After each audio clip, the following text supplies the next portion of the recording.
Bangladesh quota system यानी आरक्षण को लेकर जल रहा है। इसकी कहानी शुरू होती है साल 1972 से, जब देश के पहले नेता शेख मुजीबुर रहमान ने इसे देश के सामने रखा। लेकिन इस वक्त का सबसे बड़ा अपडेट इस मसले पर यह है कि बांग्लादेश की सुप्रीम कोर्ट ने इस पर बड़ा फैसला सुनाया है। बांग्लादेश की सुप्रीम कोर्ट ने लोगों के भारी विरोध प्रदर्शन के बीच हाईकोर्ट के 30% आरक्षण के फैसले को पलट दिया है।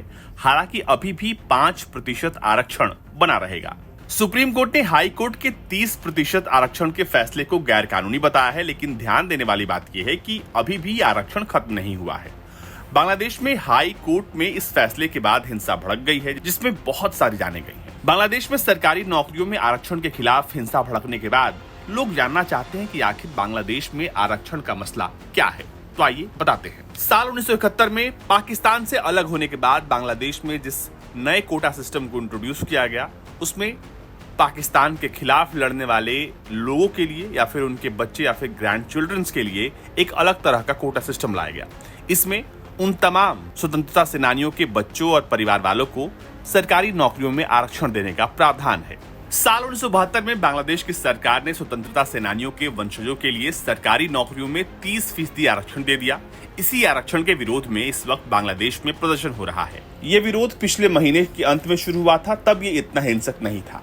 मामला तब बढ़ गया जब इन विरोध प्रदर्शनों में हजारों लोग सड़क पर उतर आए। 1972 में जारी इस आरक्षण व्यवस्था को 2018 में सरकार ने समाप्त कर दिया था। पिछले महीने उच्च न्यायालय ने सरकारी नौकरियों के लिए आरक्षण प्रणाली को फिर से बहाल कर दिया। कोर्ट ने आरक्षण की व्यवस्था को खत्म करने के फैसले को भी गैर कानूनी बताया था।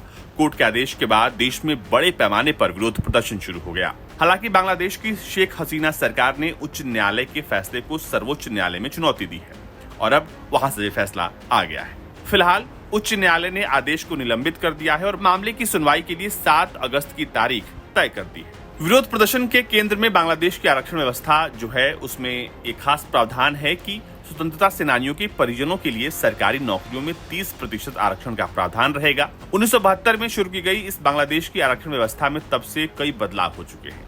2018 में जब इसे खत्म किया गया तो अलग अलग वर्गों के लिए 56% सरकारी नौकरियों में आरक्षण था। समय समय पर हुए बदलाव के जरिए महिलाओं और पिछड़े जिलों के लोगों को 10% आरक्षण की व्यवस्था की गई।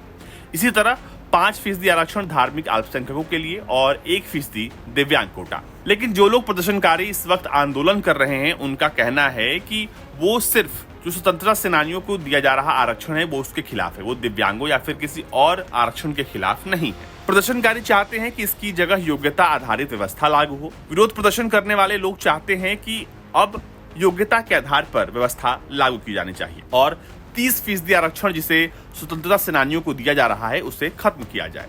हालांकि आरक्षण के पक्ष में बांग्लादेश की प्रधानमंत्री शेख हसीना है और अब बांग्लादेश जल रहा है। बांग्लादेश एक समय विश्व की सबसे तेजी से बढ़ती अर्थव्यवस्थाओं में से एक था, लेकिन अब बांग्लादेश की अर्थव्यवस्था काफी स्थिर हो गई है।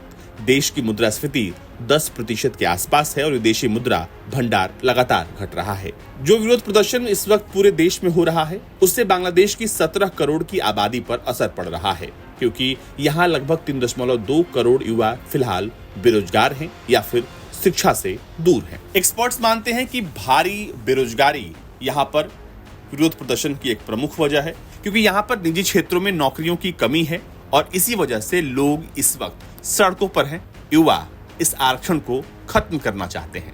ब्यूरो रिपोर्ट, भारत तक।